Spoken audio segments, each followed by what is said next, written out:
আল্লাহর নবী বলেন, উম্মত কিয়ামত সংঘটিত হওয়ার আগে পৃথিবীর মধ্যে ৭২টা আলামত হবে। তার প্রথম নাম্বার আলামত হলো আমাতুস সালাহ। আমার উম্মতরা নামাজ মেরে ফেলবে, আমার উম্মতরা নামাজ পড়তে যাবে না, নামাজ ছেড়ে দিবে। নামাজ যদি দেখেন সমাজে বেনামাজি বেশি, তাহলে বুঝবেন কিয়ামতের সময় ঘনায় গেছে।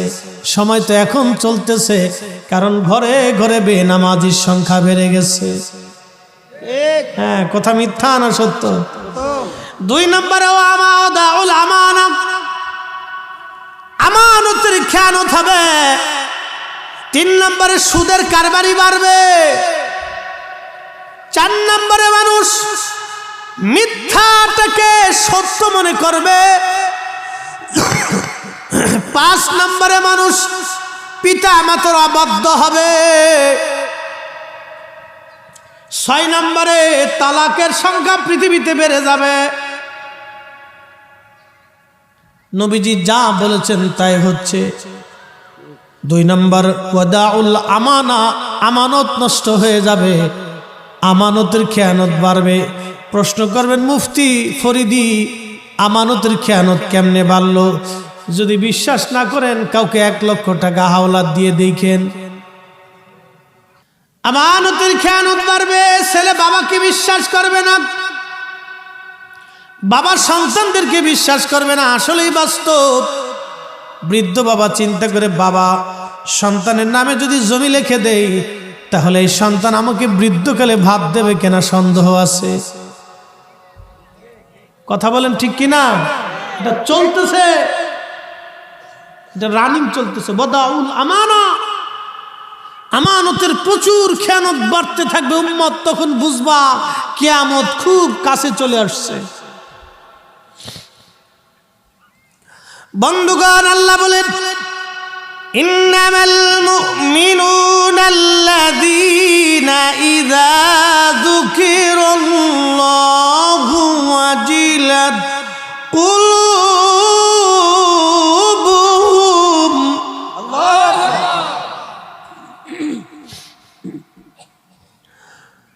ওয়া ইযা তুলিয়াত আলাইহিম আয়াতুহু যাদাতুহুম ঈমানা।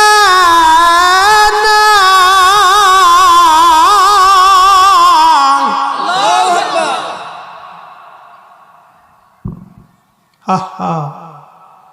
বলেন তো, আল্লাহর কালাম ভালো লাগে না খারাপ লাগে? এই কালামে আল্লাহ মুমিনের 2টা পরিচয় দিতে যায়। বলেন, ও আমার মুমিনরা শোনো, নিশ্চয় তারাই মুমিন হবে। আমি মালিকের স্মরণ যখন অন্তরে আসবে, তখন আমি আল্লাহর ভয়ে অন্তরগুলি কাঁপতে থাকবে। শুধু কাঁপতে থাকবে। মুফতির কাজ কি? অনেক বুঝে ফতোয়া দেওয়া। এই যে আলেমরা উল্টা পাল্টা ফতোয়া মেরে দিচ্ছে, এটা আমানতের খেয়ানত। এ কথা বলেন না কেন?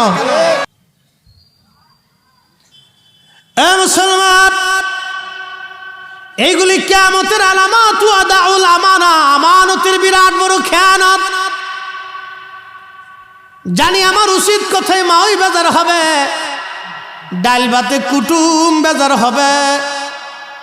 ওয়াজ করলে কি লাভ, শুনলে কি লাভ? লাভ হবে তার আমলে, আমলেও লাভ হবে না নবী প্রেম না থাকলে দিলে। কথা বলেন ঠিক কিনা? ও বাজান, যতই সেজদা দেন, একটা সূত্র বলে দিয়ে যায়, আল্লাহর নবীর সাথে বিয়াদবি করে, নবীর শান ও ইজ্জত আজমতকে ছোট করে কোটি বছর ইবাদত করলেও আল্লাহর জান্নাত আপনার নসিব হবে না, নসিব হবে না, নসিব হবে না, নসিব হবে না। সামনে আসতেছি, বয়ানের মাঝে বলে দিয়ে যাব, খুব মনোযোগ দিয়ে। তার মানে কি? মসজিদগুলি চাকচিক্যময় হবে, কিন্তু ইমানদার দিলওয়ালা ইমানওয়ালা মুসল্লি পাওয়া যাবে না। আরে কি চমৎকার কথা! 1450 বছর আগে রাহমাতুল লিল আলামিন কি দামি কথা বলে দিয়ে গেলেন। মসজিদে উচ্চ সুউচ্চ মিনারা হবে, বড় বড় মিনার তৈরি হবে মসজিদের কোণাতে। আচ্ছা, আপনারা এবার বলেন তো, নবীজি 72টা কিয়ামতের আলামতের একটা আলামতের 2টা আলামত, মসজিদকে কেন্দ্র করে 3টা আলামত বললেন। একটা আলামত, মসজিদ অনেক সুন্দর হবে, চাকচিক্যময় হবে, বহুতল বিশিষ্ট হবে। আল্লাহর নবী বলেন মসজিদ অনেক চাকচিক্যময় হবে, খুব সুন্দর চাকচিক্য হবে। 2 নম্বর বললেন মসজিদের ভিতরে, মসজিদের পাশে অনেক বড় বড় উঁচু মিনার হবে। 3 নম্বর আল্লাহর নবী বলেন মসজিদের ভিতরে মুসল্লি থাকবে, কিন্তু দিলওয়ালা ইমানদার পাওয়া যাবে না। তার মানে মসজিদকে কেন্দ্র করে 3টা কিয়ামতের আলামত নবীজি বললেন।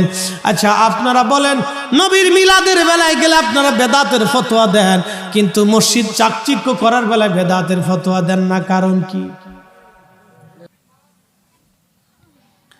হ্যাঁ প্রিয় নবীর উম্মতেরা,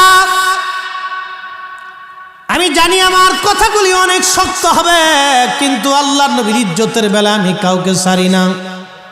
সে আমার বাপ হোক না, মামা হোক না, খালা হোক না, উস্তাদ হোক না, পীর হোক, এটা দেখার টাইম নাই।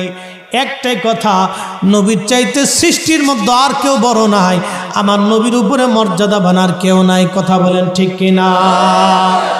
ও মুসলমান, খুব মনোযোগ দিয়ে সেই নবীর শান আমি মেহশরের মাঠ দিয়ে ছোট্ট একটু করে বুঝাই দিলাম।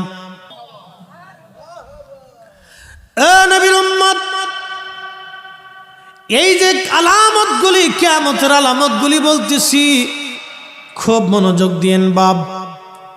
মসজিদ সুন্দর হবে, চাকচিক্যময় হবে। আচ্ছা আমার ভাইরা বলে নবীর মিলাদ নবীর জমানায় ছিল না, এই জন্য আমরা পড়ব না, সাহাবীরা পড়ে নাই সেই জন্য আমরাও পড়ব না। আচ্ছা কথা তো খুব সুন্দর, দামি, চমৎকার, সুন্দর উসুল আপনি দিলেন। এবার আপনি বলেন তো, নবীজির জমানায় আল্লাহর নবী তো রহমাতুল লিল আলামিন ছিলেন, হাবিবুল্লাহ ছিলেন। নবী যদি বলতেন আল্লাহ বেহেশত থেকে জান্নাতের পাথর এনে তুমি আমার মসজিদ বানায় দিবা, আমার মসজিদ কাঁচা খেজুর পাতার ছাউনি, আমি তো তোমার হাবিবুল্লাহ, আমি শেষ নবী, আমার পরে আর কোনো নবী নাই, রব্বে কারীম আমি খেজুর পাতার মাদুরে সেজদা দিতে পারবো না, আমি মাটির মধ্যে সেজদা দিতে পারবো না। আল্লাহ তুমি জান্নাত থেকে পাথর আনবা, সুলাইমান মসজিদ বানাইলো জিন দিয়া, আমার মসজিদ তুমি বানাইবা ফেরেশতা দিয়া। আল্লাহর নবী যদি আল্লাহর কাছে এই কথা বলতেন, তাহলে অবশ্যই আমার মালিক আমার আল্লাহ বেহেশত থেকে পাথর এনে আমার নবীর জন্য মসজিদ বানাই দিত। কথা বলেন ঠিক কিনা? নবী যদি বলতেন সাহাবীরা কলিজা কেটে দিয়ে পৃথিবীর সমস্ত শক্তি প্রয়োগ করে তোমরা পার্সিয়ান ও রোম সাম্রাজ্য দখল করে তাদের বিল্ডিং এর পাথরগুলি কেটে ভেঙে এনে আমার মসজিদ তোমরা আলিশান প্রাসাদ বানায় দিবা, রোম দেশের রাজা বাচ্চারা প্রাসাদের মধ্যে ঘুমায়, আমি নবীর মসজিদটা প্রাসাদের মতো হবে, এইভাবে তোমরা বানায় দিবা। আমার নবীর সাহাবীরা জীবনের সব কিছু উজাড় করে দিয়ে হলো, রোম রাজ্য দখল করে হলো মসজিদ বানায় দিত। কিন্তু নবী মসজিদ পাকা করলেন না, খেজুর পাতার ছাউনির মধ্যে সারা জীবন ঘুমাইলেন। আর আপনার মসজিদ হলো পাকা, শুধু পাকা না, এরপরে টাইলস করলেন, ভালো লাগলো না, এরপরে আবার ওই আপনি কার্পেট বিছাইলেন, তারপরেও ভালো লাগলো না, এরপরেও আবার জায়নামাজ বিছাইলেন, তাও সামনের কাতারে বিছিয়ে রাখিয়ে দেন, সরান না। প্রিয় মুহতারাম হাজিরিন, দাবিতে যদি পরিপূর্ণ না হন তাহলে বড় মুশকিল। প্রিয় নবীজি সাহাবী বেলাল আজান দিয়েছেন সারা জীবন, মসজিদের ভিতরে কোনোদিন আজান দেন নাই। সুনান আবু দাউদের 519 নম্বর হাদিস, হযরত বেলাল বনু নাজ্জার গোত্রের একজন মহিলার সাহাবীর ছাদ ছিল, ছাদের উপরে দাঁড়ায় আজান দিতেন। মসজিদ নবীর পাশেই ছিল এই ঘরটা, এখানে উনি দাঁড়ায় দাঁড়ায় আজান দিতেন। হযরত বেলাল ওইখানে দাঁড়ায় আজান দিতেন। মারহাবা বলা যাবে না? রব্বানা যালামনা আনফুসানা ওয়া ইল্লাম তাগফির লানা, আল্লাহ আমার ভুল হয়ে গেছে, আপনি আমারে মাফ করে দেন। তখন আমার আল্লাহ তাকে মাফ করে দেয়। কিন্তু আজাজিল আল্লাহকে ডেকে বলল, হে রব তুমি তো বিতাড়িত করে দিলে আমাকে তোমার দরওয়াজা থেকে। বলে হ্যাঁ, 7 লক্ষ বছর ইবাদত করছি, তুমি কি আমাকে কিছু দেবা না? আজাজিলকে আল্লাহ বলেন, কি চাও তুমি বলো। বলে রব্বুল আলামিন আমাকে তামাম পৃথিবী সায়ের করার জন্য 1 সেকেন্ডের ভিতরে তামাম সৃষ্টি ঘুরে আসবো, এই ক্ষমতা তুমি আমাকে দিবা। আল্লাহ বলেন, যা তোকে দিলাম। কি কি বুঝলেন? একটা সেকেন্ডের ভিতরে আজাজিল তামাম দুনিয়া ঘুরে চলে আসে, এই ক্ষমতা আল্লাহ তাকে দিয়েছেন। আল্লাহ বলেন, যা তোকে দিলাম, আর কি চাস? কিয়ামত পর্যন্ত তুমি আমাকে হায়াত দিবা, বলে যা তাও দিলাম। আর কি চাস হে রব্বে কারিম? আমাকে তুমি বান্দার শরীরের রক্তের শিরা দিয়ে ঢুকে একবারে কালবের কাছে বসে বসে ধোঁকা দেওয়ার শক্তি দাও। আল্লাহ বলেন, তাও দিয়ে দিলাম। আর কি চাস? বলে, আল্লাহ আর কিছু লাগবে না, তবে তোমার ইজ্জত ও জালালের কসম করে বলি, তোমার একটা বান্দাও আমি জান্নাতে ঢুকতে দেব না। সব ধোঁকা দিয়ে দিয়ে গুনাহ করাবো, নামাজ সারাবো, হারাম খাওয়াবো, আর সুদ ঘুষ খাওয়াবো, ওয়াকাম কুকাম করাবো। আল্লাহ সব ধোঁকা দিয়ে দিয়ে জাহান্নামী বানিয়ে ফেলবো। আল্লাহ একটা বান্দাও তোমার জান্নাতে ঢুকতে দেব না। আল্লাহ তোমার ইজ্জত ও জালালের কসম করি। ওই শয়তান তখন আল্লাহকে চ্যালেঞ্জ দিল। আল্লাহ পাক ডাক দে বলে, এই শয়তান, আমি আল্লাহর ইজ্জত ও জালালের কসম করে বলতেছি, যা যা তুই গুনাহ করাবি আমার বান্দাদেরকে। আমার বান্দারা আমার কাছে গুনাহ করার পরে তওবা করতে দেরি হবে, মাপ চাইতে দেরি হবে, ইস্তিগফার করতে দেরি হবে, আমি আল্লাহ তার জীবনের গুনাহগুলি মাফ করতে দেরি করব না। এ মা বোনেরা, কথাগুলি শুনে যাবেন বাপ, খুবই দামি কথা বন্ধু। যে কথাগুলি বলছিলাম, হযরত সুলাইমান জাসুলি রহমাতুল্লাহ আলাইহি বলেন, দুনিয়ার মানুষে আমি জঙ্গলের ভিতরে যায় দেখি, জঙ্গলের ভিতরে একটা ছোট্ট কুঁড়ে ঘর দেখা যায়। চিন্তা করলাম, কুঁড়ে ঘর যেহেতু আছে, অবশ্যই জঙ্গলের মধ্যে মানুষ আছে। জঙ্গলের পাশে দাঁড়িয়ে, কুঁড়ে ঘরের পাশে দাঁড়িয়ে আমি ডাকি, কি আসো গো, আমাকে একটু পানি দিবা? আমি সুলাইমান জাসুলি ওযু করব, নামাজ পড়ব, নামাজের সময় তো চলেই যাচ্ছে, দেখো গো আমি আল্লাহকে সেজদা দেব, একটু পানি দাও। আহা, ওই জমানার মানুষ নামাজের জন্য কেমন ব্যাকুল ছিল আল্লাহকে সেজদা দেওয়ার জন্যে। আমার যে যুবক ভাইগুলি আজকে মাহফিল করলো, আমি মন থেকে ওদের জন্য দোয়া করি। যদিও আমি আপনাদের দক্ষিণবঙ্গের ছেলে, ফরিদপুর জেলায় আমার বাড়ি, এদেশের মানুষ আমাকে চিনে কম। আমি চট্টগ্রাম, সিলেট থেকে শুরু করে ময়মনসিংহ, ঢাকা, ওই অঞ্চলে থাকার কারণে আমি ওইদিকে মাহফিল করতে করতে অঞ্চলের মানুষ আমাকে চিনে, লক্ষ লক্ষ কোটি কোটি মুসলমান অঞ্চলের মানুষ আমাকে চিনে। সিলেট ডিভিশন থেকে চট্টগ্রামের ডিভিশনের এমন কোনো কোনা নাই, জেলা নাই, থানা নাই, ইউনিয়ন নাই, আমি মাহফিল না করেছি। বন্ধু খুবই মনোযোগ। হযরত সুলাইমান জাসুলি রাহমাতুল্লাহ আলাইহি ডেকে বললেন, দুনিয়ার মানুষে আমি ঘরের মধ্যে টুকা দিয়ে বললাম, কি আসো? পানি দাও, ওযু করব, নামাজ আদায় করব। মায়েরা ভালো করে শুনেন, আমরা দেশের মহিলার তো খালি স্টার জলসার পাগল। আর স্বামী যদি বিদেশ থাকে, বিদেশ থেকে টাকা আসতে দেরি হয়, মার্কেটে দৌড়াই যেতে দেরি হয় না, খালি পাখির মতো উঠতে থাকে, পাখির মতো উড়ে দিচ্ছে। এই তো পাশে কুষ্টিয়া ইউনিভার্সিটি, মনে কিছু নেবেন না, আমার দেশের ছেলে মেয়েদেরকে আমরা পড়তে দেই ভালো স্টুডেন্ট হওয়ার জন্য। আমার ছেলেরা মেয়েরা বড় ইউনিভার্সিটিতে পড়বে মানুষের মতো মানুষ হওয়ার জন্য। কথা বলেন ঠিক কিনা? আমরা চাই ছেলেরা মানুষের মতো মানুষ হোক, কিন্তু কয়জন মানুষের মতো মানুষ হয় বলেন তো? হযরত সুলাইমান জাসুলি বলেন, আমি ঘরের দরজা খুলল না, সারা শব্দ পাইলাম না। আমি ঘরের দরজা থেকে দৌড়াইয়া জঙ্গলের দিকে আরেকটু দৌড় দিয়া দেখি একটা কুয়া দেখা গেল। চিন্তা করলাম, পাইছি, কুয়া যেহেতু আছে পানিও আছে। কুয়ার পাশে দৌড়াই যায় দেখলাম পানি আছে, কিন্তু পানি উঠানোর মতো কোনো ব্যবস্থা নাই। কিভাবে পানি উঠাইব? চিন্তা পেরেশানি আমাকে জেগে বসলো। সুলাইমান জাসুলি রহমাতুল্লাহ আলাইহি বলেন, দুনিয়ার মানুষে পানি কেমনে উঠাইব? দড়িও নাই, মশকও নাই। আমি সারা এলাকা তন্ন তন্ন করে তালাশ করে দেখলাম, তন্ন তন্ন করে খুঁজে দেখলাম, একটু পানি, দড়িও নাই, মশকও নাই, কিভাবে পানি উঠাই আমি? পেরেশান হয়ে গেলাম আমি। এমন সময় লক্ষ্য করলাম একটা আফ্রিকান ছোট্ট মেয়ে কুয়ার অদূরে দাঁড়ায় দাঁড়ায় আমার দিকে তাকায় তাকায় মুস্কি মুস্কি হাসে। এ মা, এ বোনেরা, বাজান সুলাইমান জাসুলি রহমাতুল্লাহ আলাইহি বলতেছেন, দুনিয়ার মানুষে আমি দেখলাম একটা মেয়ে মুস্কি মুস্কি মুস্কি মুস্কি হাসে।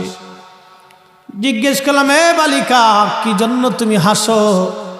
মেয়েটা ডেকে বলল, হুজুর আপনার পরিচয় কি? বলে, আমার নাম মুহাম্মদ ইবনে সুলাইমান জাসুলি, আমি যমুনার মুহাদ্দিস, হাদিস পড়ায় মানুষকে।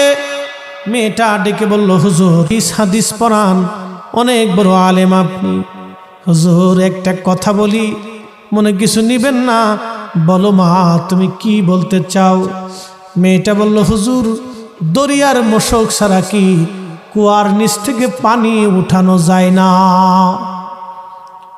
সুলাইমান জাসুলি বললেন, মা বলো কি? দরিয়ার মশক ছাড়া কুয়ার ভিতর থেকে কেমনে পানি উঠাবো রে মা? এটা কি করে সম্ভব? দরিয়ার বালতি ছাড়া কিভাবে পানি উঠাইব রে মা? মেয়েটা ডেকে বলল, হুজুর আপনি অনেক বড় মুহাদ্দিস, আপনার অনেক মুরিদ আছে, অনেক ছাত্র আছে, অনেক নাম আপনার শুনেছি, দুনিয়া ঘুরে ঘুরে হাদিস খুঁজেন, আপনি তালাশ করেন, কিন্তু দরিয়ার মশক ছাড়া কি পানি উঠাইতে পারেন না আপনি?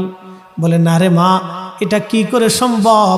মেয়েটা বলল, হুজুর একটু দাঁড়ান, হুজুর একটু দাঁড়ান। এই কথা বলে মেয়েটা একটা পাথর ধাক্কা দিয়ে কুয়ার পাশে দিয়ে ওই পাথরের উপর দাঁড়াইয়া কুয়ার মধ্যে কি যেন পড়ল, আর কুয়ার মধ্যে নিজের থুতুগুলি ছেড়ে দিল।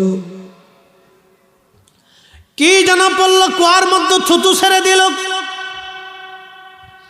আল্লাহর ওলি সুলাইমান জাসুলি ডেকে বলেন, দুনিয়ার মানুষ শোনো, আমি লক্ষ্য করলাম মেয়েটা, ছোট্ট মেয়েটি কি যেন পরে কুয়ার মধ্যে থুতু মারে, কুয়ার নিচ থেকে পানি উঠে উঠে উঠে উঠে একেবারে কুয়া পরিপূর্ণ হয়ে গেল। তেলের গাড়ি তেলে চলে,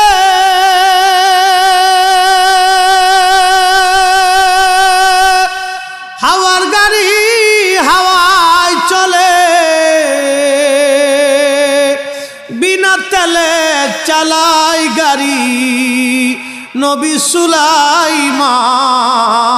আমরা সেই মুসলমান, আমরা সেই মুসলমান। ও মা বোনেরা রে, খুবই মনোযোগ দিয়ে শোনেন, একটা ছোট্ট মেয়ে কি করলো, তার থুতুর ওই পানির মধ্যে ছেড়ে দেওয়ার সঙ্গে সঙ্গে পানি উঠে উঠে কুয়া ভরে গেল।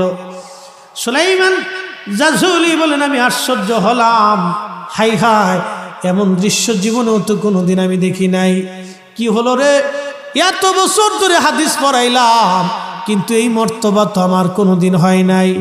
মেয়েটাকে চলে গেল দৌড়াইয়া ঘরের ভিতরে, উনি অজু করলেন, নামাজ পড়লেন, নামাজ শেষ করে ঘরের দরজার পাশে দাঁড়াইয়া দাঁড়াইয়া ডাকে, ও মা দরজা খোলো গো মা, দরজা খোলো, এ মা দরজা খোলো। কে গো তুমি মা? কুয়ার নিচ থেকে পানি উঠাইয়া কুয়া ভরিয়া নামাজ পড়াইলা, আমি এত বছর ধরে হাদিস পড়াইলাম, এই মর্তবা আমার তো হলো না। তুমি কি পড়লা? কোন আমলের বদৌলতে কুয়ার নিচ থেকে পানি উঠাইয়া থুতু মারিয়া পানি উঠাইলা রে মা? বলবা কি? প্রশ্ন রাখবেন মুফতি ফরিদি সাহেব। এই ঘটনা কোথায় পাইলেন? সুলাইমান জাসুলি নিজের কিতাব দালাইলুল খায়রাতের মুকদ্দমার ভিতরে নিজে লিখে গেছে। মারহাবা কোন? উনি ওনার নিজের কিতাবের মুকদ্দমাতে নিজে লিখে গেছে। ও মানুষ, আমার জীবনে একটা ঘটনা আমার জীবনকে পরিবর্তন করে দিয়েছে, আমাকে আশিক রসুল বানিয়েছে। হা হা, তারা কত বড় আশিক রসুল ছিলেন। ওনার ইন্তেকাল হয়ে যাওয়ার 70 বছর পরেও ওনার কবরে ওনার শরীর পচে নাই। আসতে কেন জোরে বলেন? মানুষ মরে যাওয়ার 24 ঘন্টা পরে তার শরীরের ভিতরে পোকা লাগে, পায়খানা রাস্তা দিয়ে একটা পোকা আসে, আহা, হযরতে সুলাইমান জাজুলির বাকি কথা পরে বলি, যেহেতু ইন্তেকালের কথা চলে আসছে, উনি ইন্তেকাল হয়ে গেল, দাফন করা হলো নাকি 70 বছর পরে এ আল্লাহর ওলিকে কবর থেকে উঠানো হলো। ওনার দেশের রাজা চিন্তা করলেন, এত বড় আলেম আমার জমিনে থাকবে, অন্য দেশে না। ওনার দেশে নেওয়ার জন্য উনি ওই দেশের রাজার সাথে যোগাযোগ করে, রাজার মাধ্যমে ওলামায়ে কেরাম ফতোয়া দিয়ে সুলাইমান জাজুলিকে আনার জন্য কবর খুঁড়ে কবরের ভিতর থেকে মাটি সরাইয়া, যখন মাটি সরাইলো দেখা গেল 70 বছর আগে হযরত সুলাইমান জাজুলি রাহমাতুল্লাহি আলাইহিকে যেমনে দাফন করা হয়েছে 70 বছর পরে ওইভাবেই রয়ে গেছে। একটা পশমের পশমও পর্যন্ত খসে পড়ে যায় নাই, কাফনের কাপড় পর্যন্ত নষ্ট হয় না। হাজারে বলেন তো আল্লাহু আকবার। ইন্নাল্লাযীনা আমানু ওয়া আমিলুস সালিহাতি উলাইকা হুম খায়রুল বারিয়া। নিশ্চয় তোমরা যারা ঈমান আনছো, ঈমান অনুযায়ী তোমরা যারা মুত্তাকি হয়েছো, আল্লাহওয়ালা হয়েছো, আমি আল্লাহর ওলি হয়েছো, উলাইকা হুম, কোরআন বলে উলাইকা হুম খায়রুল বারিয়া, তোমরা সৃষ্টির মধ্যে তোমরা সেরা, সৃষ্টির মধ্যে তোমরা সেরা। আল্লাহ বলেন আলা ইন্না আউলিয়া আল্লাহি লা খাউফ, নিশ্চয় আমার ওলি যারা তাদের ভয় নাই, ওয়ালা হুম ইয়াহজানুন, তাদের চিন্তাও নাই। জোরে বলেন মারহাবা। কে বলছে? না আমার কথা। আল্লাহ বলছে সাবধান, লা খাউফ, কোনো ভয়ও নেই, ওয়ালা হুম ইয়াহজানুন, কোনো চিন্তাও নেই। কত দামি কথা, চিন্তা করেন তো। ওলি হলে কি দাম, চিন্তা করেন তো, কি দাম। কোনো ভয় নেই, চিন্তা মুক্ত থাকবে। 70 বছর পর্যন্ত একজন মানুষ কবরের ভিতরে মাটির নিচে একটা পাথরও যদি রাখেন তো পাথরও নষ্ট হয়ে যায়। একটা লোহাও যদি রাখেন 70 বছর পরে লোহা নষ্ট হয়ে যায়। একটা মানুষ 70 বছর পর্যন্ত কবরের ভিতরে একটা পশম পর্যন্ত খসে যায় নাই, হাতের আর্দ্রতা নষ্ট হয় নাই, ত্বক নষ্ট হয় নাই, ব্লাড সার্কুলেশন, রক্ত সঞ্চালন তখনও চলতেছে। বিজ্ঞান বলে মানুষ মরে যাওয়ার 24 ঘন্টা পরে পায়খানার রাস্তা দিয়ে একটা পোকা বের হয়। এই পোকাটা বের হয়ে তামাম শরীরে ছড়িয়ে যায়, দেখা যায় না এই পোকাটা। মানব শরীরের সমস্ত জায়গায় পোকাটা ছড়ায় যায়, দুর্গন্ধ ছড়াইতে থাকে। তখন মানুষ বলে, তাড়াতাড়ি সরাও, তাকে কবরে দিয়ে দাও, দুর্গন্ধ থাকা যাবে না, প্রাণের বিবি জুদা হয়ে যাবে, সন্তান তাড়াতাড়ি কবর দিয়ে দিবে। কত কঠিন জীবন, কত কঠিন। যে সন্তানের জন্য সূর্যের তাপ উপেক্ষা করলেন, যে বিবির জন্য শীতের রাত উপেক্ষা করলেন, যে জীবনের জন্য বাড়ি গাড়ির জন্য মারামারি পারাপারি ঝগড়া ফাসাদ করলেন, আজকে জমিদারি বাড়ি সমাজ আপনাকে কবরে দিয়ে দিচ্ছে। শরীরে দুর্গন্ধ, সন্তান পর্যন্ত জুদা হয়ে গেল, প্রাণের বিবি জুদা হলো। ও নবীর উম্মত, তাহারে জীবন কি কঠিন, জীবন বড় কঠিন, কঠিন বাস্তবতা। নবী বলেন, আয়েশা রে, তুমি কি জানো মানুষের জীবনের কঠিন সময় কখন? আম্মা জান আয়েশা বলেন, ইয়া নবী আল্লাহি, আল্লাহু ওয়া রাসূলুহু আলাম, আল্লাহ জানে এবং তার নবী ভালো জানে। আল্লাহ জানে, নবী জানে। নবীজি কেঁদে কেঁদে বলে, আয়েশা রে, মানুষের ইন্তেকালের সময় যখন তার পাশে মানুষ থাকে, আজরাইল আলাইহিস সালাম আসে বদকারের জান কবজ করার জন্য, গুনাহগারের জান কবজ করার জন্য আজরাইল আসে বিকট চেহারা নিয়ে। তখন তার জিহ্বা বের হয়ে আসতে চায়, চোখ বড় বড় হয়ে যায়, ছটফট করতে থাকে। আহা, এই কঠিন দৃশ্য দেখে দুনিয়ার চারপাশের মানুষগুলি তার কোনো উপকার করতে পারে না। রুহুটা সামাম শরীরের বিভিন্ন জায়গায় দৌড়াইতে থাকে পালানোর জন্য। আহা, সেই দিন আজরাইল বলে, আর পালানোর কোনো সুযোগ নাই, হে আত্মা তুই তাড়াতাড়ি বের হয়ে আয়, এই খবিস তুই তাড়াতাড়ি বের হ, তোকে নিয়ে যাব রব্বে কারিমের দরবারে। ওই খবিস আত্মাগুলি তখন ভয়ে তামাম শরীরের বিভিন্ন জায়গায় দৌড়ায়, কিন্তু নেককার আত্মা হলে আল্লাহর আজরাইল ডাক দে বলে, ইয়া আইয়াতুহান নাফসুল মুতমাইন্না তুরজিই ইলা রাব্বিকি রাদিয়াতাম মারদিয়া ফাদখুলি ফি ইবাদি ওয়াদখুলি জান্নাতি। হে প্রশান্ত আত্মা, তুমি সারা জীবন আল্লাহর গোলামি করছো, নবীর গোলামি করছো, তুমি বের হয়ে আসো আল্লাহর দিকে, তুমি আল্লাহর সন্তুষ্টির দিকে চলো। যেখানে আল্লাহর ওলিরা, আল্লাহর বান্দারা, আল্লাহর প্রিয় বাজনরা, আল্লাহর জান্নাতীরা থাকে, তুমি ওই জান্নাতে চলো। একবার জোরে বলা যাবে কি মারহাবা। আহা কি চমৎকার! তার কবর আল্লাহ রওজা বানায় দেয়। কবর কি বানায়? ইন্নামাল কবরু রওজাতুম মিন রিয়াজিল জান্নাহ। নবী বলেন কারো কবর রওজা হবে, কারো কবর রওজা হবে, জান্নাতের বাগান হবে। আল্লাহ বলেন ওয়াল্লাযীনা আমানু ওয়া আমিলুস সালিহাতি ফি রাউজাতিল জান্নাহ। আমার ওলিরা, আমার বন্ধুরা, আমার প্রিয়জনেরা যখন নেক আমল করবে, সহিহ ঈমান আকীদার উপরে থাকবে, আল্লাহ পাক বলেন ফি রাউজাতিল জান্নাহ, আমি তার কবর রওজা বানায় দেব, জান্নাতের বাগান বানায় দেব। একবার জোরে বলা যাবে কি মারহাবা। আচ্ছা বলেন তো, উম্মতের কবর যদি রওজা হয় তো নবীর কবর কি? উম্মতের কবর যদি রওজা হয় তো নবীর কবর কি? নবীর কবর যে রওজা, এতে কোনো সন্দেহ আছে? যে সন্দেহ করবে তার ঈমান থাকবে? ওর সাথে সাথে বেঈমান। বেঈমান হওয়ার জন্য বেশি দূরে যাওয়া লাগবে না, এতটুকুনি যথেষ্ট। বলে নবীর কবর রওজা বলা যায় না, এক কথায় শেষ। তাহলে কোরআনের অনেক আয়াত মিথ্যা হবে। কথা বলেন ঠিক কিনা?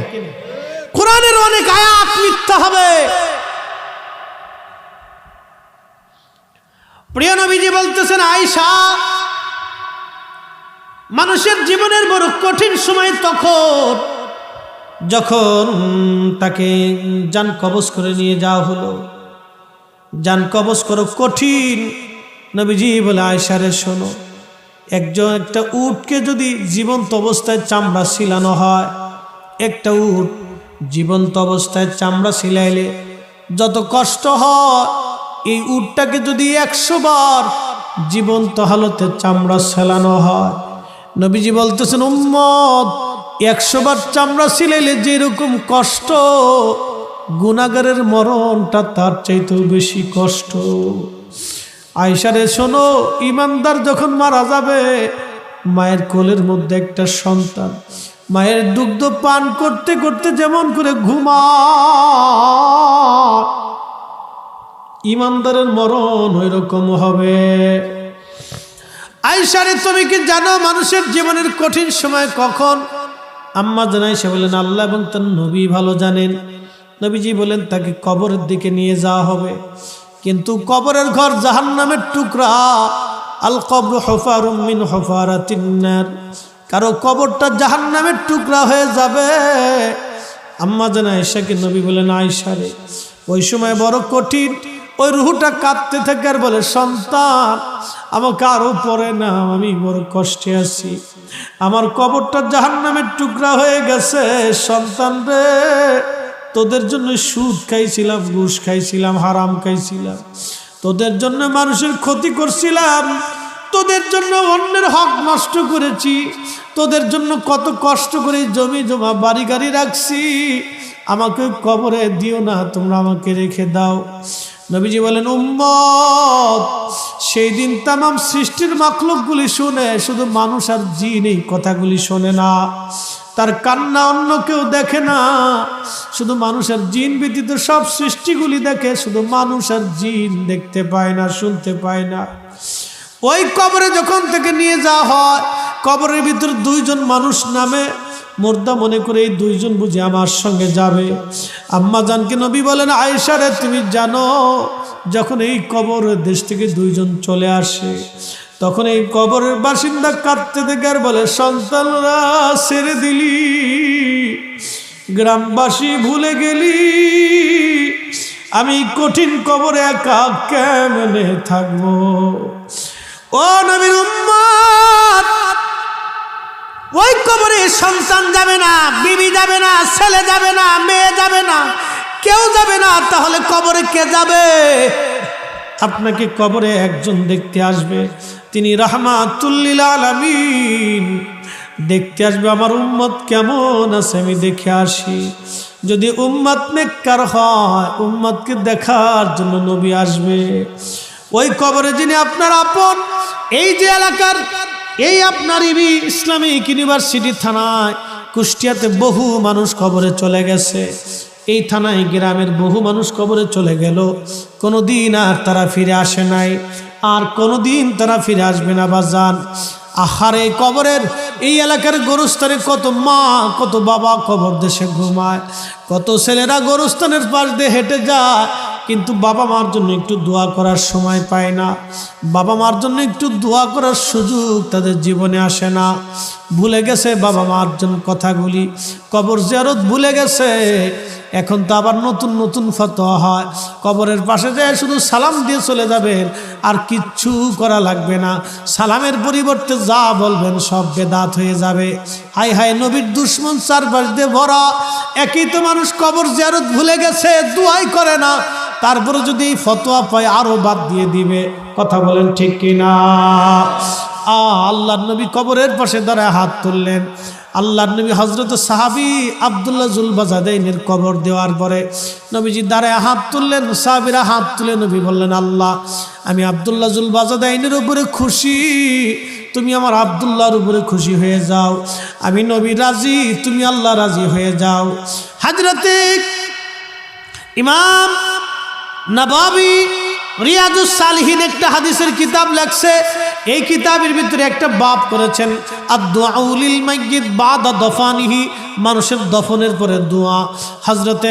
হযরত উসমান গনি জিন্নুরাইন থেকে একটা হাদিস এনেছেন, আল্লাহর নবী একজন সাহাবীর কবর দেওয়ার পরে নবীজি বললেন, সাহাবীরা ইস্তাগফিরু লিআখিকুম, তোমরা তোমার ভাইয়ের জন্য ইস্তিগফার করো, তোমরা ভাইয়ের জন্য দোয়া করতে থাকো। সাহাবীরা বলেন, ইয়া নবী আল্লাহ, আমরা তো জানাজা পড়ছি। নবীজি বললেন, তারপরেও ইস্তিগফার করো, কেননা কিছুক্ষণ পরে তোমার ভাইয়ের কবরে মুনকার নেকির আসবে, প্রশ্ন করা হবে। এই মুনকার নেকিরের প্রশ্নের জবাব যদি সহজ হয়, সেই জন্য তোমার ভাইয়ের ইস্তিগফার তুমি করতে থাকো, দোয়া করতে থাকো। একবার জোরে বলা যাবে সুবহানাল্লাহ? কবরে দোয়া হবে? জোরে বলেন হবে? এই অনুমতি আমার না নবীর? নবীর অনুমতি বেদাত না ইবাদত? ইবাদত। এই ইবাদত, এটা আপনাকে বন্ধ করে দিবে না, এটা বেদাত। কিন্তু সালাম দিয়ে চলে আসবে। আজাজিল, মিস্টার আজাজিল দেখলে সুন্দর চেহারা দেখবে, একবার আন্তর্জাতিক খ্যাতি সম্পূর্ণ আজাজিল। কবর যে কত কঠিন, আহা কত ভয়াবহ মানুষের জীবনে। জানেন, আল্লাহ ইমাম জালালউদ্দিন আসসুয়ুতি একটা কিতাব লিখছে, আল হাবিলুল ফতোয়া, মিসকিনের ঘরে আছে। আল মুজাল্লাদুস সানির ভিতরে একটা বাব লিখেছেন, তুলউস সুরিয়া বিইদহারি মা কানা খাফিয়া। ও কিতাব পড়ে না, বুঝবি কি ছাতা। এই কিতাবের ভিতরে, রিসালার ভিতরে তিনি একটা হাদিস লিখেছেন। ইমাম ইবনে হাম্বল রাহিমাহুল্লাহ কিতাবুজ জুহুদ লিখেছেন, 6 লক্ষ হাদিসের হাফেজ ছিলেন ইমাম আহমদ ইবনে হাম্বল। কিতাবুজ জুহুদের মধ্যে বিশুদ্ধ সনদে একটা হাদিস আনছেন, নবীর উম্মত তো 70 জন সাহাবীর একজন ছাত্র ছিল ইমাম তাউস রাহমাতুল্লাহি আলাইহি। তিনি একটা হাদিস বলতেছেন, আমি 70 জন সাহাবী থেকে হাদিস শুনেছি, 70 জন সাহাবী থেকে আমি দ্বীন শিখেছি। শোনেন, তিনি বলতেছেন যে আমাদের জমানাতে মানুষ যখন মারা যাইতো, তখন আমরা জানতাম, সাহাবায়ে কেরাম থেকে আমরা শিখতাম যে মানুষের ইন্তেকালের পরে 7 দিন এবং 40 দিন পর্যন্ত সে কবরের মধ্যে পেরেশানির মধ্যে কাটায়, দোদুল্যমান থাকে, খুব পেরেশানির মধ্যে সে কবরের মধ্যে কাটায়। আমরা তার এই পেরেশানিকে দূর করার জন্য ইস্তাহিবুনা আইয়ুতইমু তিলকাল আইয়াম, এই 7 দিন এবং 40 দিনের দিন আমরা মানুষকে ভালো মন্দ খাওয়াইয়া দাবাত করে মরহুমের জন্য দোয়া করাইতাম। আরো জোরে বলেন না সুবহানাল্লাহ। 70 জন সাহাবীর ছাত্র তিনি বলতেছেন, 70 জন সাহাবীর ছাত্র। কুষ্টিয়া ইউনিভার্সিটি ইসলামিক ইউনিভার্সিটি কেন, পৃথিবীর সব ইউনিভার্সিটি যদি এক পাল্লায় দেন আর ওনার জুতা যদি আর এক পাল্লায় দেন, ওনার জুতার ওজনের সমান হবে না। এক কথা বলেন না কেন? ওনার সাহাবীর ছাত্র, সাহাবীদের ছাত্র, সাহাবীদের ছাত্র, পৃথিবীর অন্য কারো ছাত্র না, সাহাবীদের ছাত্র। পৃথিবীর শ্রেষ্ঠ বিদ্যাপীঠ রসুলের দরবার, রসুলের দরবারের ছাত্র সাহাবে کرام, সাহাবে کرامের ছাত্র তাবি, তাবিদের মধ্যে কিবারুত তাবিন ইমাম তাউস রহমতুল্লাহ আলাইহি, তিনি 70 জন সাহাবীর ছাত্র। তিনি ফতোয়া দিচ্ছেন, তিনি বলতেছেন আমাদের জমানায় আমরা এই কাজ করাকে মুস্তাহাব মনে করতাম, আর আমাদের জমানাতে এসে বেদাত হয়ে গেছে। আমাদের জমানাতে এসে আজকে বেদাত হয়ে গেছে, আজকে এটা বেদাত হয়ে গেছে বলে নতুন আবিষ্কার করছি আমরা বলে নতুন আবিষ্কার করছি। সাহাবীদের জমানা থেকে আমল চালু হয়ে আসছে বলে আমরা বেদাত করে ফেলছি, নতুন আবিষ্কার করে ফেলছি আজকে বলে আমরা। ও নবীর উম্মত, এই জন্য মরহুম মাইয়েতদের জন্য দোয়া করবেন, বেশি পরিমাণে করবেন। যদি সম্ভব হয় প্রত্যেক ফজরের নামাজের পরে কবর জিয়ারতে যাবেন, যদি সম্ভব না হয় প্রত্যেক জুমার দিনে একবার যাবেন, যদি তাও সম্ভব না হয় যেখানেই থাকেন নামাজের পরে বাবা মার জন্য, পূর্বপুরুষের জন্য দোয়া করবেন। কিছু নফল নামাজ, কিছু কোরআন তেলাওয়াত, কিছু ওজিফা কালাম শেষে ওই বাবা মার জন্য হাত তুলে রব্বে কারিমের দরবারে দোয়া করবেন। আল্লাহ কবুল করুন, আওয়াজ তুলে বলেন আমিন। দোয়া চলবে? আওয়াজ তুলে বলেন চলবে? দোয়া করার হুকুম কে দিয়েছে? আল্লাহ বলেন ইন্নাল্লাযীনা ইস্তাকবিরুনা আন ইবাদাতি, ইবাদাতি, আমার এই ইবাদত থেকে যদি তুমি নিজেকে গুটাও, অন্য কেউ গুটাও, অন্য কেউ সরিয়ে আনো, নিজেকেও সরিয়ে আনো, তো আল্লাহ বলতেছেন সাইয়াদখুলুনা জাহান্নামা দাখিরিন, আমি বান্দা তোকে অপদস্থ করে, অপমানিত করে জাহান্নামে পাঠাবো। এই কোরআন বলতেছে। এই আয়াতের তাফসীর আল্লাহর নবী নিজে করেছেন। বলেন তো নবীর উপরে তাফসীর কে করবে? কেউ আছে? আল্লাহর পরে যিনি তাফসীর করবেন তিনি তো নবী। সেই রাসূল তাফসীর করে বলতেছেন উম্মত শোনো, এই আয়াত দিয়ে আল্লাহ কি বুঝাইছেন জানো? আদ-দুআউ হুয়াল ইবাদা, দোয়া হলো ইবাদতের মধ্যে অন্যতম শ্রেষ্ঠ ইবাদত। দোয়া হলো ইবাদতের মধ্যে অন্যতম শ্রেষ্ঠ ইবাদত। দোয়া হলো ইবাদতের মধ্যে অন্যতম শ্রেষ্ঠ ইবাদত। এই ইবাদত থেকে যদি তুমি নিজেকে সরাও, অন্য কেউ সরাও, সাইয়াদখুলুনা জাহান্নামা দাখিরিন। কোরআন বলতেছে, আমি বলি নাই। এবার যদি কোরআনের সাথে ঝগড়া করতে চান তো করবেন, যদি মন চায় উল্টাবেন তো উল্টান। কত বড় হুজুর তো দেখারই দরকার, উল্টাবেন তো উল্টান। পৃথিবীর সব ফয়সালা এক পাশে, কোরআনের ফয়সালা অন্য পাশে। কথা বলেন ঠিক কিনা? একবারে সুদা সপ্তাহ সাইয়াদখুলুনা জাহান্নামা দাখিরিন। শয়তানের সাথে আল্লাহর চ্যালেঞ্জ, আমি রব্বে কারীমের ইজ্জত ও জালালের কসম করি, তুই আমার বান্দাকে গুনাহ করাবি আর আমার বান্দা হাত তুলে মাপ চাইতে দেরি হবে, আমি ক্ষমা করতে দেরি করব। শয়তানের সাথে আল্লাহর চ্যালেঞ্জ কি! আর শয়তান এসে কিভাবে একটা মানে বেদাত চালু করে দিচ্ছে। দোয়া না করলেও চলবে, এটা সুস্পষ্ট বেদাত। যারা বলবে দোয়া না করলেও চলবে, এটাই সুস্পষ্ট বেদাত। এটা নতুন আবিষ্কার হয়েছে কথা। না কোনো সাহাবী বলেছে, না কোনো ওলি বলেছে, না কোনো মুজাদ্দিদ বলেছে, না কোনো মুস্তাহিদ বলেছে, না কোনো তাবি বলেছে, না কোনো তাবি কথা বলেছে। আল্লাহর কোরআনের বাহিরে কারো কথা বলার সুযোগ আছে বাপ? কোন সুযোগ নেই। কালাম কি বলে, নবী কি বলে, আর উম্মত বলে কি? সর্বনাশ! উম্মতের ডিগ্রি কত!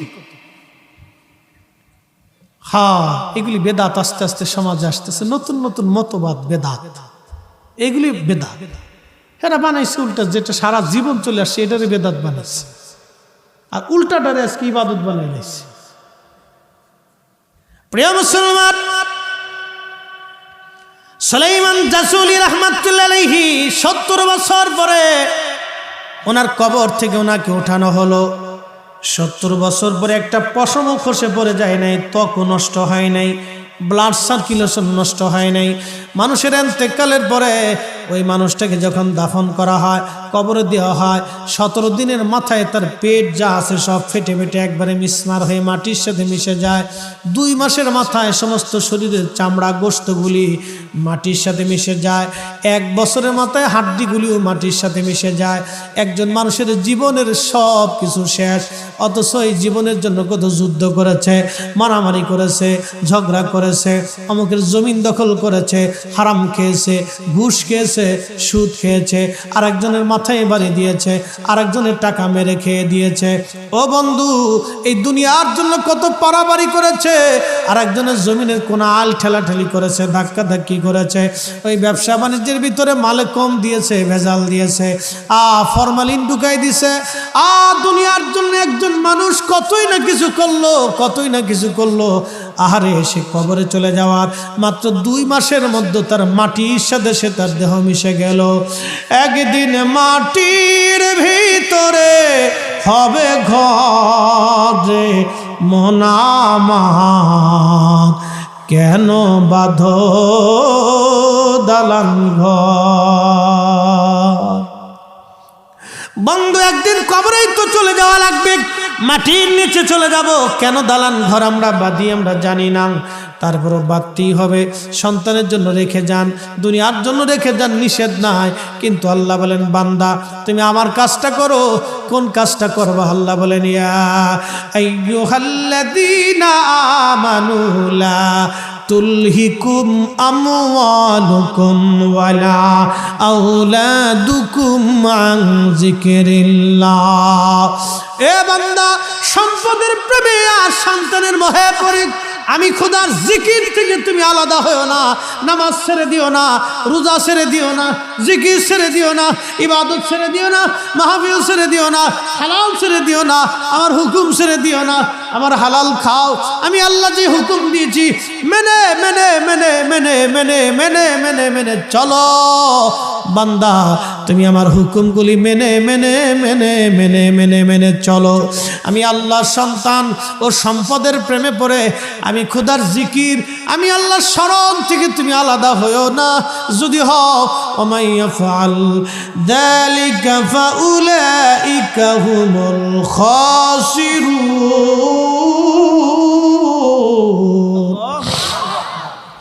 আল্লাহ বলে তুমি ক্ষতিগ্রস্ত হবা, এমন ক্ষতি তোমার জীবনে হবে, এই ক্ষতি আর কোনোদিন তুমি পোষাইতে পারবা না। আহা, মানুষের জীবনে কত বড় সর্বনাশ হয়ে যাবে, কত বড় সর্বনাশ। সুলাইমান জাসুরি বলেন, দুনিয়ার মানুষ ওই ঘরের দরজায় দ্বারা আমি ডাক দিলাম, ও মা বলো তো, বলো মা, কোন আমলের বিনিময়ে কুয়ার নিচ থেকে পানি উঠাইলাম। ওই মেয়েটি বলল, হুজুর আপনি চলে যান, দরজা খোলা যাবে না। বলে, না মা, দরজা খোলো, আমাকে একটু শিখাই দাও। বলতেছে, না, দরজা খোলা যাবে না। তখন সুলাইমান জাজুলি বললেন, যে আমল দিয়ে তুমি কুয়ার নিচ থেকে পানি উঠাইলা, ও মা, ওই আমলের সাহেবের দোহাই দিলাম, তুমি মেহেরবানি করে দরজা খুলে আমাকে একটু শিখাই দাও। মেয়েটা দরজা খুললো, বলল, হুজুর এমন একজনের দোহাই দিয়েছেন, দরজা না খুলে পারলাম না। বলেন কি বলতে চান? বলে, মা তুমি আমলটা কোথায় শিখেছো? বলে, প্রত্যেক দিন আমি আমার মার কোলে থেকে থেকে আমল শিখেছি। বলে, আমলটা কি? বললো, আমলটা অন্য কিছুই না, সে আমলটা হলো আমার নবীর দেওয়া দুরুদ শরীফ। জোরে বলেন মারহাবা। কোন আমল? জোরে কোন? হ্যাঁ, দাম কত দেখেন তো। কিন্তু হেলাই হেলাই তো ছেড়ে দিচ্ছেন। বেদাতের বিরাট বড় ডর দেখাই দিচ্ছে আপনি, একবারে ডর দেখাই দিচ্ছে, খুব ডর দেখাই দিয়ে দিচ্ছে, একবারে ছেড়ে দিচ্ছে। আজাজিল কত কোয়ালিটির আজাজিল দেশে জন্ম নিচ্ছে আল্লাহই জানে। হযরতে সুলাইমান জাসুরি বললেন, মা কোন দুরুদ বলবা কি?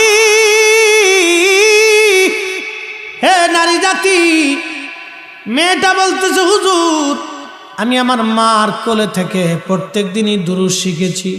আমার মা এই দুরূদ শরীফ প্রত্যেক দিন রাত্রিবেলা এশার নামাজের পরে 300 বার, ফজরের নামাজের পরে 300 বার না পড়ে মা কাজে হাত দেয় না। যেমন মা তার তেমন মেয়ে। আমার দেশের মা এখন স্টার জলসা দেখে ফুলারে স্টার জলসা বানাই ফেলাইছে। কি কথা কন না কে? শহরে দেখবেন কিছু ফুলা পান এরকম হয়ে গেছে, অ্যাডনর্মাল হয়ে গেছে, যেখানে তেমনি বেদার মতো বসে থাকে। বলে ভেদা হয়েছে কেন জানেন? মাঝে মধ্যে খবরে আমরা দেখি কেন ভেদা হয়েছে। এই মাই করতো কি, স্টার জলসা জি বাংলায় হাবিজাবি দেখার জন্য ছেলেরে ওই গেমে বসাই দিচ্ছে।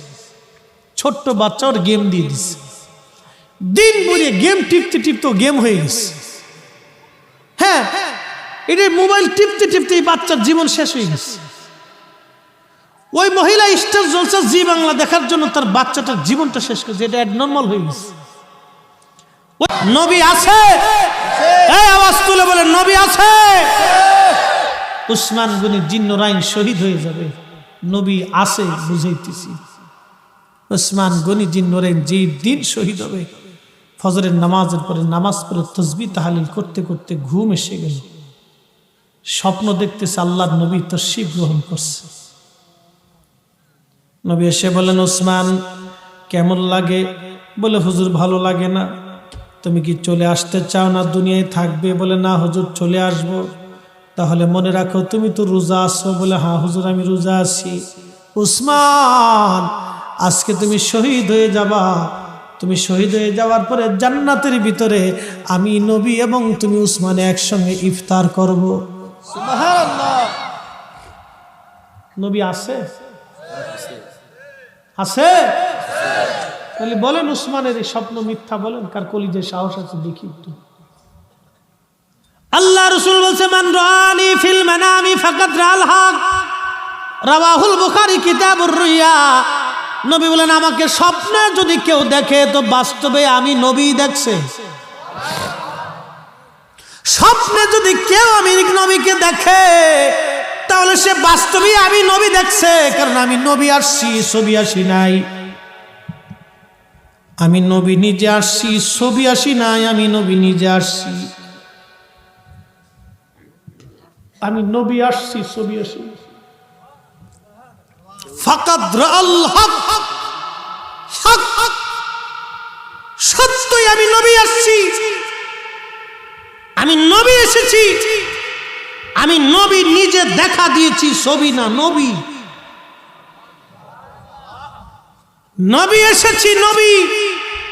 1450 বছর আগ থেকে এখনো পর্যন্ত নবী উম্মতকে স্বপ্ন দেখায়, কিয়ামত পর্যন্ত দেখাইতে থাকবে। তাহলে বলেন নবী আছে? নবী আছে, আপনি দেখেন না আমি দেখি না, সেটা আমার আপনার চোখের দোষ। কথা ঠিক? কিসের দোষ? চোখের দোষ, নবীর দোষ না। সূর্য উঠেছে, শেষ করে দেব, একটা লোক উঠবে না, আমি জানি কুয়াশায় কষ্ট হচ্ছে। সূর্য উঠেছে, এই এলাকার অন্ধ যদি এসে বলে গ্রামের নাম কি, বোয়ালিয়ার মানুষ, তোরা বেটা সব কানা হয়ে গেছিস, এ সূর্য উঠে টুটে নাই, সব কানা। এখন বোয়ালিয়ার মানুষ বলবে তুই কানা দেখি কি সবাই কি কানা মনে করিস? বেটা সূর্যের জায়গা সূর্য আছে, কানা তোর চোখের জায়গা চোখ নেই। নবীর জায়গা নবী আছে, অন্ধ নজদির চোখের জায়গা চোখ নাই। কথা বলেন ঠিক কিনা? নবীর জায়গা নবী আছে, আমরা বিশ্বাস করি নবীর জায়গা নবী আছে। কথা বলেন ঠিক? এটা আমাদের একই।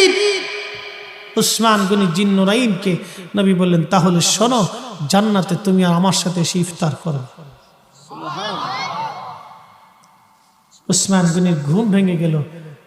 বিবিকে বললেন বিবি রে তাড়াতাড়ি আমাকে গোসল, সময় হয়ে গেছে।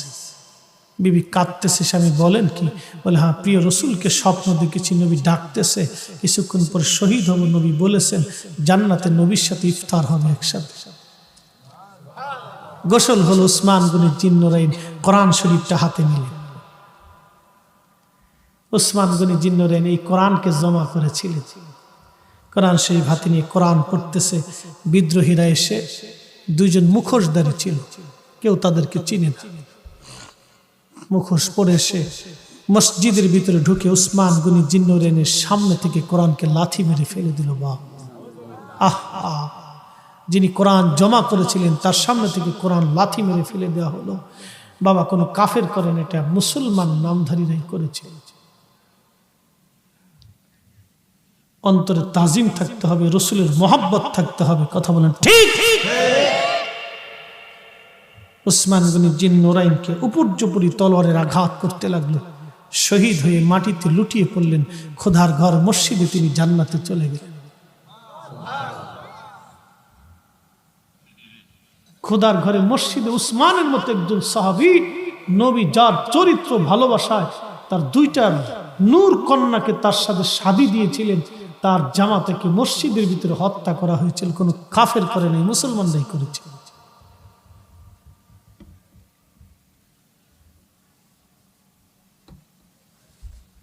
আপনার মাথা নষ্ট হয়ে যায়। কি করে সম্ভব এটা? খুদার ঘর মসজিদের ভিতরে এমন একজন সাহাবীকে মেরে ফেলে দেওয়া হলো। তো কোরআন শরীফকে তার সামনে থেকে লাথি মেরে ফেলে দেওয়া হলো। মাথা নষ্ট হয়ে যাবে বাপ। মুনাফিকের জমানাতেও ছিল, এখনো আছে, ওটা কিয়ামত পর্যন্ত থাকবে। প্রিয় মুসলমান, সুলাইমান জাসুলি রাহমাতুল্লাহি আলাইহি, ওনার কথা বলছিলাম। সুলাইমান জাজুলি রাহমাতুল্লাহি আলাইহি বলেন, মা তুমি দুরূদ শরীফ পড়ো, নবীজির সঙ্গে তোমার সাক্ষাৎ হয় মারে, তাহলে বলো আমি কি নিয়ামত থেকে বঞ্চিত হয়ে যাব? বলে, হুজুর না, বঞ্চিত কেন হবেন, চেষ্টা করেন। সুলাইমান জাজুলি বললেন, তাহলে ঠিক আছে, আমি পৃথিবী সফরে বের হলাম। সারা দুনিয়া ঘুরে ঘুরে ঘুরে ঘুরে 1 বছর পরিশ্রম করে সুলাইমান জাজুলি 500 দুরূদ জমা করে নিয়ে আসলেন। 500 দুরূদ শরীফ জমা করে নিয়ে আসার পরে সুলাইমান জাজুলি মরক্কোর ওই বারবার নামক এলাকায় মেয়েটার কাছে যা বলেন, মা দেখো তো এই দুরুদের মধ্যে নবীর দেওয়া দুরূদ শরীফটা আছে কিনা। মেয়েটা বলল, হুজুর আফসোস হয়, আমার তো বলে দিতে মন চায়, কিন্তু আমি বলতে পারবো না। হুজুর আপনি যান, আবার পরিশ্রম করেন, এই 500 দুরুদের মধ্যে নবীজির দেওয়া সেই দুরূদ শরীফ লেখা নাই। সুলাইমান জাজুলি আবার বের হলেন, 2 বছর অক্লান্ত পরিশ্রম করে আরো 500 দুরূদ শরীফ তিনি জমা করলেন।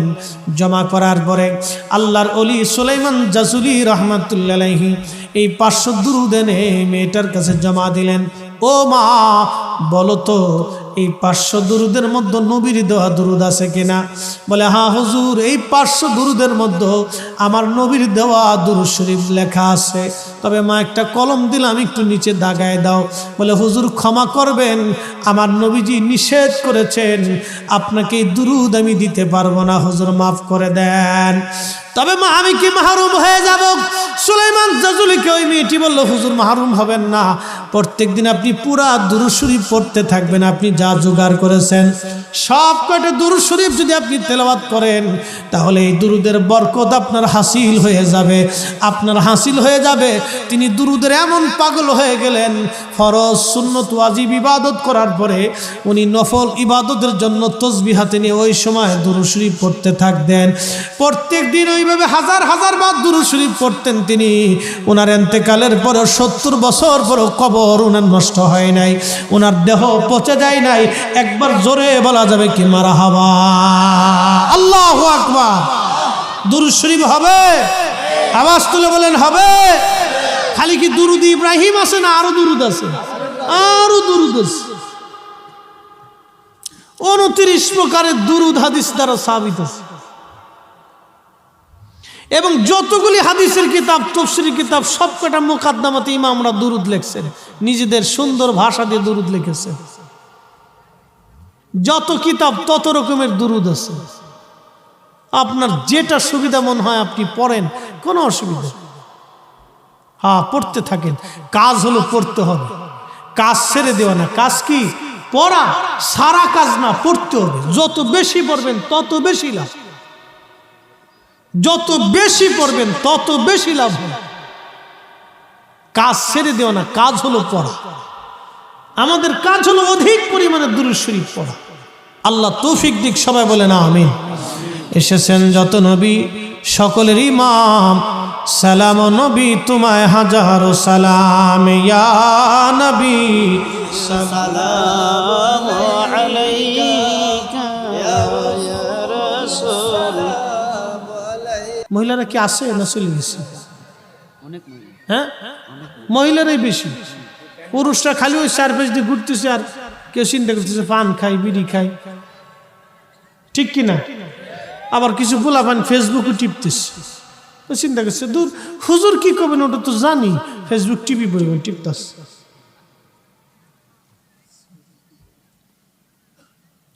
এই জন্য আমাদের দেশের যুবকরা অধঃপতনের দিকে যাচ্ছে। আপনাদেরকে একটা সতর্ক করি, বাপ সন্তানকে মানুষ বানাইতে হবে। জন্ম দিয়েছেন না, মানুষ বানাইতে হবে। এই ছেলেকে মানুষ বানাইতে হবে, এটা আপনার দায়িত্ব। বহু অঞ্চলে যা দেখি হাজার হাজার যুবক মাহফিলে বসে থাকে, বিশ্বাস করেন আর না করেন, শুধু মাঠ বড় যুবক থাকে। দক্ষিণ অঞ্চলে আসলে আমার কাছে খুব শরীরটা গা সমসম করে, যুবক পাই না, খুঁজে তালাশ করে। যুবকেরা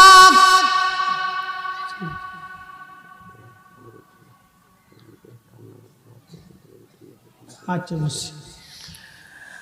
বন্ধুরা খুবই মনোযোগ, মা বোনেরা রে, রাত তো বেশি, অনেক রাত, এমন কোনো জায়গা নাই। অনেক বড় বড় মাদ্রাসা প্রতিষ্ঠান ইদানিং এই আপনাদের অঞ্চলে অনেক দাওয়াত আসে, কিন্তু ওইদিকে দাওয়াত নিয়ে ফেলি।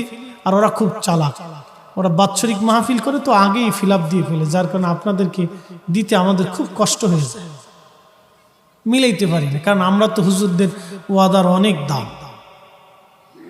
ওয়াদার অনেক দাম। এই যেই ছেলেগুলি আজকে মাহফিল করছে, বলেন তো ওদের পরিশ্রম কি কম হয়েছে? হ্যাঁ, আচ্ছা আপনাদের বিবেক কি বলে? এই ছেলেরা দুষ্টুমি করুক, ফাজলিমি করুক, কলেজে পড়ুক, ভার্সিটিতে পড়ুক, লেখাপড়া করুক, অটো চালাক আর ভ্যান চালাক আর রিক্সা চালাক, এই মাহফিলটা ওরা সাজাইছে, আপনাদের মন কি বলে? ওদেরকে প্রশংসা করার দরকার আছে না ভাই? আপনাদের ওদের প্রতি একটা সুধারণা আসছে না? যদি আপনাদের অন্তরে সুধারণা আসে, তাহলে আল্লাহর কাছে কেমন লাগতেছে? আল্লাহর কাছে ভালো লাগতেছে। কারণ আপনি 90-100 গুণ মায়া মোহাব্বতকে আল্লাহ 100 ভাগে ভাগ করে একটা ভাগ আমাদের মাঝে দিছে। ওই এক ভাগের সামান্য একটু পাইয়ে যদি ওদের প্রতি মায়া লাগে, তাহলে আল্লাহর কাছে বাকি 99 ভাগ রয়েছে। আল্লাহর কাছে ভালো লাগতেছে। আমি ওই সমস্ত যুবকদেরকে বলবো, তোরা ফুটবল নিয়ে পাগল হয়ে গেছিস, ব্রাজিল আর আর্জেন্টিনা, ওই মেসি আর নেইমার সেইমার, একটা চুল কাটে মুরগার মতো, উপর দিয়ে চুল উপর দিয়ে উড়াই দিয়েছে, সার্ভিস দিয়ে টাকলু বানাই দিচ্ছে। আমি জিগে এটা করছোস কে? এটা মুরগা কাটি। বল মুরগা বানাইছ কে? নেইমারে বানাইস। জি গেলাম তুই কি নেইমারের উম্মত? কয় না। নেইমারের লোকে জাহান্নামে যাবি? কয় না। আমি বললাম ও বেটা তো কাফের, ও তো খ্রিস্টান, ও তো অন্য ধর্মের মানুষ, তুই মুসলমান হয়ে ওর মতো চুল কাটছিস কে? তুই মুসলমান হয়ে নবী যেইভাবে চুল কাটছে আমাদের সেইভাবে কাটতে হবে। কথা বলেন ঠিক কিনা? হ্যাঁ, চুল কেটে দিছি নেইমারের। আবার কয়দিন দেখি খালি মাথার টাক। কিরে এত টাক কে? রোনাল্ডোর টাক বানাইছে। দেশে কত পাগল হয়েছে আপনি খালি একটু চিন্তা করেন। মাথার চুল রে ফেলে একবারে টাকলু বানাইছে, ফুটবলের মাঠ বানাইছে। কতটা আকলহীন হইলে ছেলেরা এই কাজ করে। তার চাইতে হাজার গুণে ভালো আমার এই ছেলেরা মাহফিল করছে। আগামীতে মাহফিল চলবে কিনা বলেন তো? না হয় না হাত উঁচা করে বলেন চলবে। নারে তাকবীর, নারে রিসালাত। কোরআন হাসুন্নাহ যেখানে, কোরআন সুন্নাহ যেখানে, নারে তাকবীর। ইনশাআল্লাহ মাহফিল চলবে, আরো সুন্দর মাহফিল। ওরা এই প্রথম প্রথম দিচ্ছে। এখন কেমনে চাবো কন্ত? আল্লাহ দেও, এটা কি চাওয়া হইল? আচ্ছা ভিক্ষুক যদি আইসা আপনার কাছে কয়, হ্যাঁ মিয়া 5 টাকা ভিক্ষা দেন, দেবেন? আমি টঙ্গীর ইস্তেমার মাঠ দিয়ে মাজু খান মাহফিলে জিতেছি, তো বাসের মধ্যে বসে ভিক্ষুক একা, হুজুর কিছু ভিক্ষা দেন। তো 2 টাকা ভাঙটি ছিল, 2 টাকা দিছি। 5-7 বছর আগের কথা। 2 টাকা দিছি। 2টা দেওয়ার পরে 2টা আমার হাতে দিয়ে আমি 2টা ভিক্ষে লই না। আমি কি সর্বনাশ, কত বড় জমিদার ভিক্ষুক রে। আমি বললাম তুই এতটা বড় ডিজিটাল হয়েছিস, তা ভিক্ষু করবার হয়েছিস কে? হুজুর যদি 2 টাকা না দেন তাহলে আমার কাছে 5টে আছে, আপনারা দিয়ে গেলাম, আমি যাই গিয়ে। আমি চিন্তা করলাম যে আগে কুত্তা ঠেয়ান লাগবে, তো ইজ্জত চলে গেছে। আজকে বাসের সব মানুষ আমার দিক চেয়ে গেছে। আমি বললাম ওরে ভিক্ষু কারে কয় কত উড়ি। পরে সে 5 টাকা দিয়ে আমি কুত্তা ঠেয়াইছি। সর্বনাশ, তো আমার ইজ্জত মেরে দিবে না দেখতেছি। এ বন্ধু, ভিক্ষুক যদি আসে দুয়ারে হাত পেতে বলে মালিক আল্লাহর বান্দা, আমি তো অনেক বড় অভাবী মিসকিন, আপনি মেহেরবানি করে আমাকে কিছু পয়সা দেন, আমি ক্ষুধার্ত। যদি আপনি নাও দেন তাহলে মনে মনে দয়া লাগবে, আহারে দিতে পারলাম না, গরিব মানুষ। ঠিক কিনা বাপ? রব্বে কারিমের দরবারে আমরা সবাই ভিক্ষুক। ধনীকে জোরে জোরে, রিজিকের মালিককে, বৃষ্টি দেয় কে? আপনাদের এলাকায় অনেক রকমের পুকুর আছে, খাল আছে, বিল আছে, নদী আছে, মাছ আছে। এক এক মাছের এক এক স্বাদ দিছে কে? এক এক ফলের এক এক স্বাদ দিছে কে? এক এক খাবারের এক এক স্বাদ দিছে কে? জিহ্বা কয়টা? একটার ভিতরে সব দিলেন। জিহ্বা বলে দিলে এটা পুঁটি মাছ, টাকি মাছ, ট্যাংরা মাছ, বোয়াল মাছ, রুই, কাতলা, এটা সেটা, আম, জাম, কলা, কাঁঠাল, ভাত, রুটি, জিহ্বা বলে দিল। এক জিহ্বায় কত রকমের স্বাদ আপনাকে মালিক আস্বাদন করালো। তারপরে এই জিহ্বা খোদার জিকিরে আপনার শিখতে হয় না, খালি গল্প সাটাম, চার দোকানে বসে এ ভালো না সে ভালো না, এটা বেতা বেতা বেতা বেতা। কথা কন না কেন? জিহ্বা দিছে কে? জিকির হবে কার? আহা, আপনি জিকিরটা ভুলে গেছেন বাপ। আগে আমরা গ্রাম অঞ্চলে দেখছি সকালবেলা ফজরের নামাজের পরে অনেক ঘর থেকে কোরআনের আওয়াজ আসত। কোরআন তেলাওয়াত বিশুদ্ধ ছিল না, কিন্তু মুরব্বীরা কোরআন শরীফটা খুলে নিয়ে পড়তেও ঠিক মতো পারতো না, টেনে টেনে পড়তো। ইয়াসিন পড়া দেখেন, আল কুরআনিল হাকীম ইন্নাকা লা মিনাল মুরসালিন। পড়তে পারতো না, কিন্তু চেষ্টা করত। এখন অনেক মানুষ কোরআন পড়তে পারে কিন্তু কোরআন পড়ে না, ফেসবুক পড়ে। আর্জেন্টিনা ব্রাজিলের খেলা দেখার লেগে কুত্তা কামড়া কামড়ি করে। কথা কর না কেন? কে তুই বাপের টাকা দিয়ে পতাকা উঠেছিস কে? মসজিদ ওই টাকার, ওই পতাকার টাকা তুই মসজিদে দিতে পারিস না, মাদ্রাসায় দিতে পারিস না, গরিব মানুষের ঘরে খাবার দিতে পারিস না। তুই আর এক দেশের পতাকা আমার দেশে উঠাই কি বুঝাইতে চাও? বেশি ভালোবাসা দেখাও নাকি? তোমার এই পতাকা উঠাইলে কি আল্লাহ তাকে জিতাই দিবে নাকি?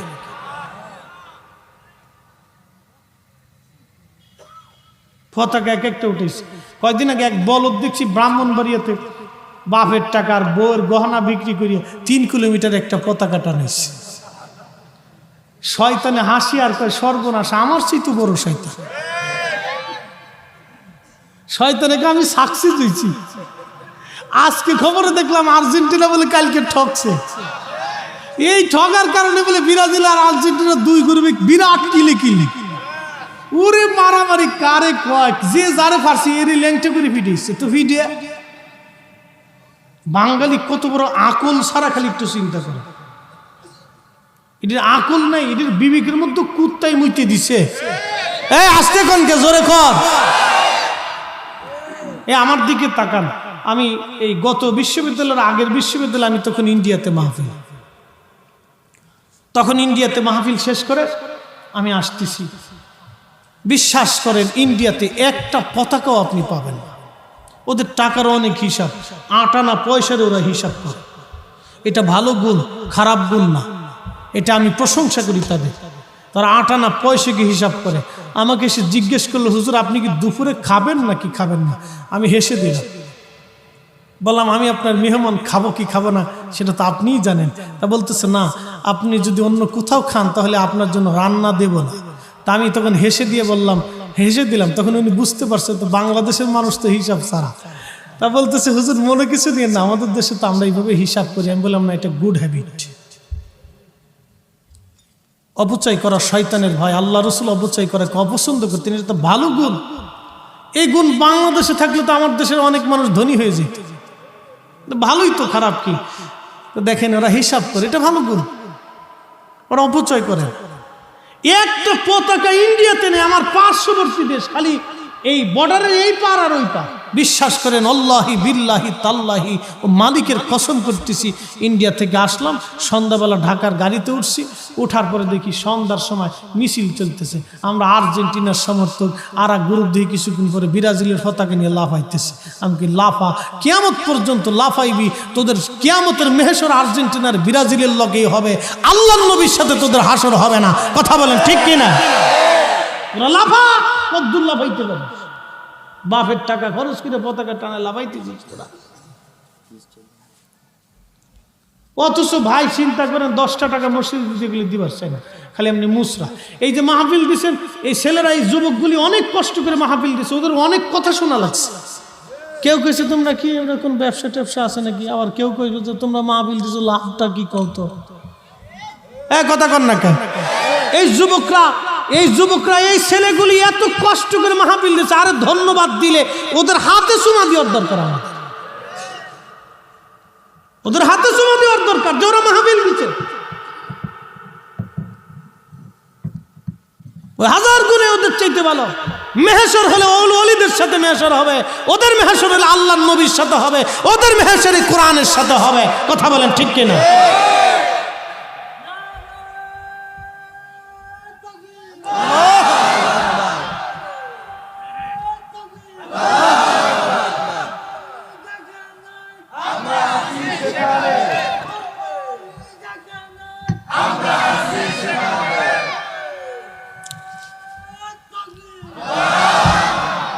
হ্যাঁ বাপ, ওদেরকে ধন্যবাদ দিতেই হবে, শুধু দিলে হবে না, ওদের সাথে মহব্বত রাখবে। এই সময় ছেলেগুলি মাহফিল দিয়ে ফেলছে, হঠাৎ আমার সাথে যোগাযোগ করে ডেট দিতেই হবে। তা আমার আজকে যশোর ছিল, প্রধানমন্ত্রী আসার কারণে ওটা ক্যান্সেল হয়েছে, এই জন্য আল্লাহ মিলেই দিছে। চিন্তা করলাম, তকদির যেখানে থাকবে মালিক আল্লাহ আমাকে সেখানে নিবি, ঠিক কিনা? আপনাদের কি কষ্ট হচ্ছে? আর 10টা মিনিট আমাকে একটু সময় দেওয়া যাবে না বাজান? দোয়া ছাড়া যায় না, আমি জানি তাবারক নাই, তাবারক না থাকলে অনেকে পলায়।